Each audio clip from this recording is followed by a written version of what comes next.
Sir, as A neurologist with so many years experience, ആൾക്കാർക്ക് basically ഉള്ളൊരു ഡൗട്ടാണ് എന്താണ് neurology എന്നുള്ളത്. അതുപോലെ തന്നെ ന്യൂറോളജിയും ന്യൂറോ സർജറിയും തമ്മിലുള്ള ഡിഫറൻസ് എന്താണെന്നുള്ളത്.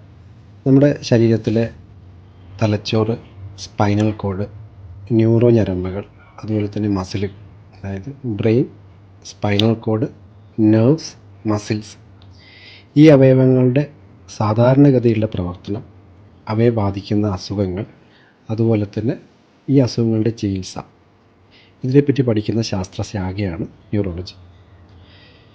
ഈ ന്യൂറോളജിക്കലായിട്ടുള്ള അസുഖങ്ങളുടെ മരുന്നുകൾ കൊണ്ട്, അത് ഗുളികയായാലും ഇഞ്ചെക്ഷൻസ് ആയാലുള്ള മരുന്നുകൾ കൊണ്ട് ചികിത്സിക്കുന്ന ഡോക്ടറിനെയാണ് ന്യൂറോളജിസ്റ്റ് എന്ന് പറയുന്നത്.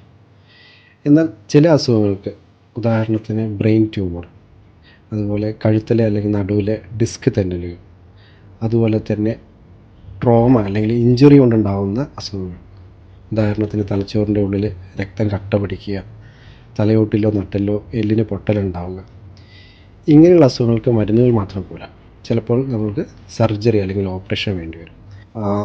ഓപ്പറേഷൻ ചെയ്തിട്ട് ചികിത്സിക്കുന്ന ഡോക്ടറിനെയാണ് ന്യൂറോ സർജൻ എന്ന് പറയുന്നത്. ഇതാണ് ഒരു ന്യൂറോളജിസ്റ്റും ന്യൂറോ സർജനും തമ്മിലുള്ള വ്യത്യാസം.